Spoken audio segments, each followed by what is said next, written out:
بسم اللہ الرحمن الرحیم الحمد للہ رب العالمین والعاقبۃ للمتقین والصلاة والسلام علی خیر خلقہ محمد وآلہ واصحابہ اجمعین۔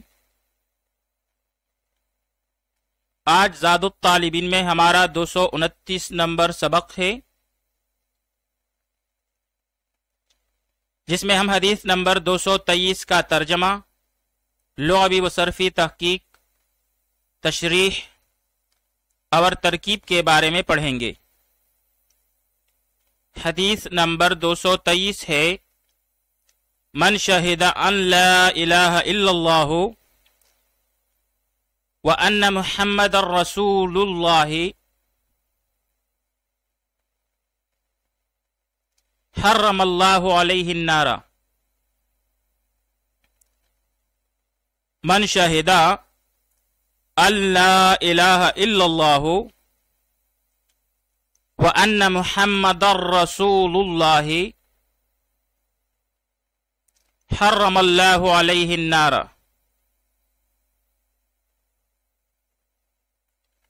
من شہدہ، جس نے گواہی دی، ان لا الہ الا اللہ،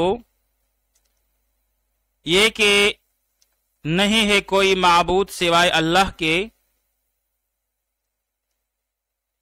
وَأَنَّ مُحَمَّدًا، اور بے شک محمد صلی اللہ علیہ وآلہ وسلم رسول اللہ، اللہ کے رسول ہیں۔ حرم اللہ، اللہ نے حرام کر دی، علیہ، اس پر، النار، جہنم کی آگ۔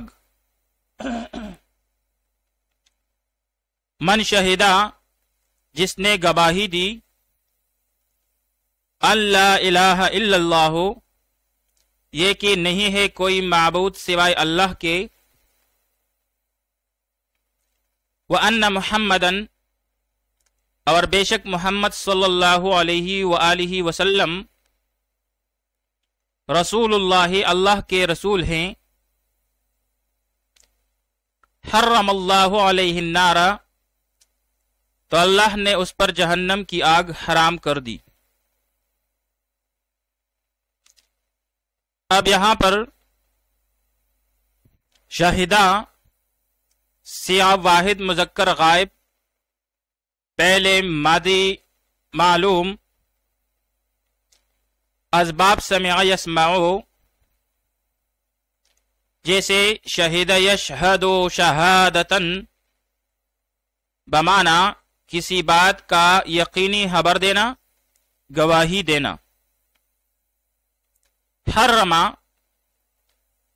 سیاہ واحد مذکر غائب، پہلے ماضی معلوم، اسباب تفعیل، جیسے حرم یحرم تحریما، بمعنی حرام اور ممنوع قرار دینا، حرام کرنا۔ آئیے اب اس حدیث شریف کی تشریح پڑھ لیتے ہیں۔ حدیث شریف کا مطلب یہ ہے کہ جس شخص نے اللہ کی وحدانیت اور رسول اللہ صلی اللہ علیہ وآلہ وسلم کی رسالت کا عہد و اقرار کیا،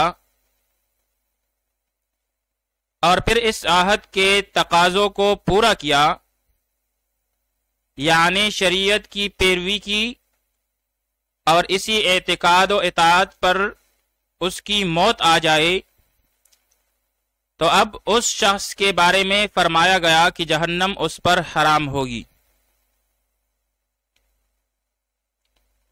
بعض دوسرے محدثین کرام اس کا مطلب یہ بیان فرماتے ہیں کہ اس حدیث میں ہمیشہ جہنم میں رہنے کی حرمت مراد ہے، کہ اگر مسلمان سے کوتاہی ہو جائے تو جہنم میں سزا بھگتنے کے بعد جنت میں داخل کر دیا جائے گا۔ اس کلمہ کی گواہی دینے والا شخص ہمیشہ جہنم میں نہیں رہے گا کفار کی طرح، یا یہ کہ یہ حدیث شریف اس شخص کے بارے میں ہے جو کہ کفر کی حالت میں تھا اور پھر اسلام لایا اور کلمہ توحید کا اقرار کیا، اور پھر اس کا انتقال ہو گیا اور اس کو اعمال کرنے کا موقع ہی نہیں ملا۔ آئیے اب اس حدیث شریف کی ترکیب پڑھ لیتے ہیں۔ من شہدہ، اس میں من جازمہ شرطیہ، شہدہ پہلے ماضی واحد مذکر غائب کا سیاح ہے، اور اس میں ہوا ضمیری مرفوع متصل، ضمیری مستتر جائز الاستتار، مرفوع محلن ہو کے اس کا فاعل۔ اللہ، اس میں ان جو ہے محففہ من المثقلہ ہے،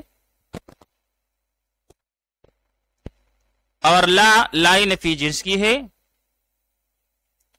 الہ موصوف ہے، اور الا یہاں پر غیروں کے معنی میں ہے اور مضاف ہے، جبکہ لفظ اللہ محلن مجرور ہو کے مضاف الیہ ہے،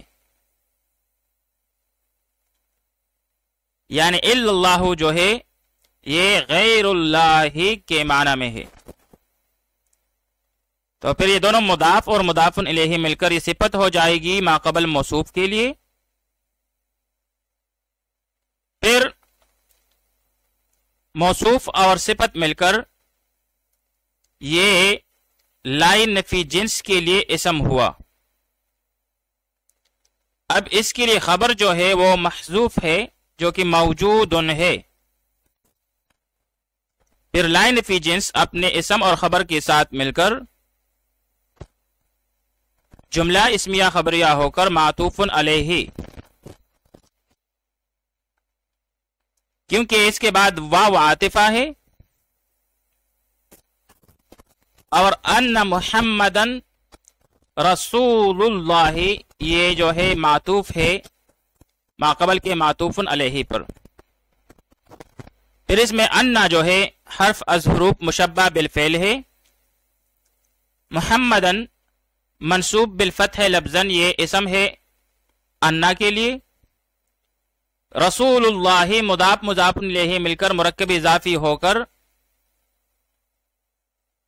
یہ خبر ہے انا کے لیے۔ پھر انا اپنے اسم اور خبر کے ساتھ مل کر جملہ اسمیہ خبریہ ہو کر معطوف۔ پھر معطوف علیہ اور معطوف مل کر یہ مفعول بہ ہوا شہید کے لیے۔ پھر شہید فعل اپنے ضمیر فاعل اور مفعول بہ کے ساتھ مل کر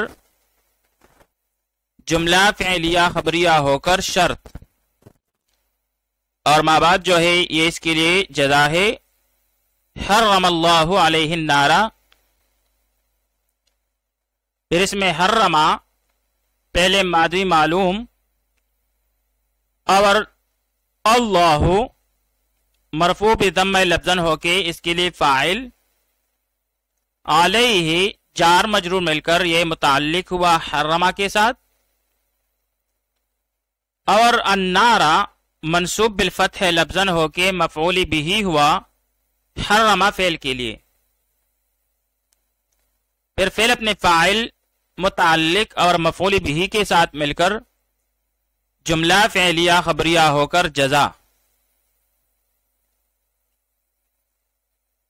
تو بھائی من شہد اللہ الہ الا اللہ وان محمد الرسول اللہ، یہاں تک یہ شرط ہے جملہ فعلیہ خبریہ ہو کے، اور حرم اللہ علیہ النار یہاں تک یہ جملہ فعلیہ خبریہ ہو کر جزا۔ پھر شرط اور جزا مل کر جملہ شرطیہ ہوا۔ وصلی اللہ تعالی علی خیر خلقہ محمد وآلہ واصحابہ اجمعین۔